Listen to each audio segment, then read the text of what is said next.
প্রিয় বন্ধুরা, বর্তমানে ইরান আমেরিকার মধ্যে 14 দিনের যুদ্ধবিরতি হয়েছে। কেন সেটা হয়েছে সেটা পুরোটা জানবো আমাদের আজকের ভিডিওতে। তাহলে চলুন ভিডিওটি শুরু করা যাক। 28 ফেব্রুয়ারি আমেরিকান ও ইসরায়েলি বাহিনীর যৌথ হামলায় নিহত হন ইরানের সর্বোচ্চ নেতা আয়াতুল্লাহ আলী খামেনি। তার নিহতের পর খেপে ওঠে ইরান।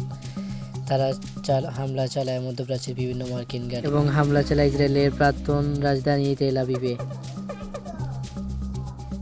এবং মার্কিন বিভিন্ন সেনাঘাঁটিতে। যুদ্ধে আমেরিকাকে ধাক্কা দিয়ে হরমুজ প্রণালী বন্ধ করে দেয় ইরান, যার ফলে বেড়ে যায় বিশ্বজুড়ে জ্বালানির দাম, বেড়ে যায় তেলের দাম। আমেরিকা পড়ে চাপে। আমেরিকায় বাড়তে থাকে তেলের দাম, যা গেছিল $1, সেটা পরে হয়ে যায় $3 বেশি, যার ফলে বেড়ে যায় মূল্যস্ফীতি। জনগণ আগে যে টাকা দিয়ে তেল কিনত সেটা বেড়ে যায় কয়েক গুণ।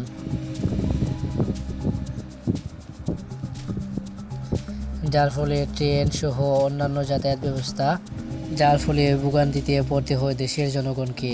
আর প্রভাব পড়তে থাকে মেট্রো রেল, যার ফলে দেশের ভিতরে তৈরি হয় অশান্তি।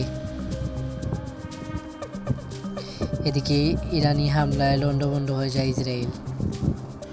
মার্কিন বাহিনী যুদ্ধ ভালোভাবে চালিয়ে যেতে পারে না, পরে তীব্র অস্ত্র সংকটে। অন্যদিকে ইরান তাদের মিসাইল হামলা ও ড্রোন হামলা অব্যাহত রাখে, যার ফলে মৃত্যু ঘটে, বহু ইসরায়েলি সেনা আহত হয়।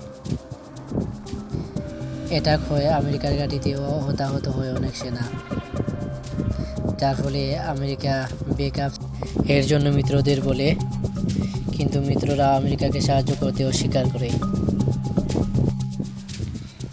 এদিকে ইহুদিদের মৃত্যুর জন্য আমেরিকাকে চাপ দিয়ে, যার ফলে দীর্ঘ 38 দিন পর আমেরিকা ইরানের সাথে একটা চুক্তি করে।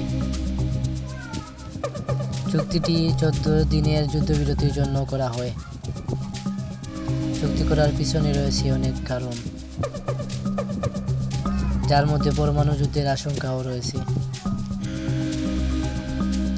আবার উচ্চ হারে ইরানের ইউরেনিয়াম সমৃদ্ধকরণ আটকানোর জন্য চেষ্টা করা হয়েছে, বিশ্ববাজারে যাতে নিয়ন্ত্রণ থাকে সেদিকের কথাও বিবেচনা করা হয়েছে। কিন্তু এটা শুধু একটা বিরতি, এর পিছনে চলছে গভীর ষড়যন্ত্র। আমেরিকা ও ইরান যুদ্ধ টিকবে বলে আপনার মনে হয়? কমেন্ট করে বলতে পারেন।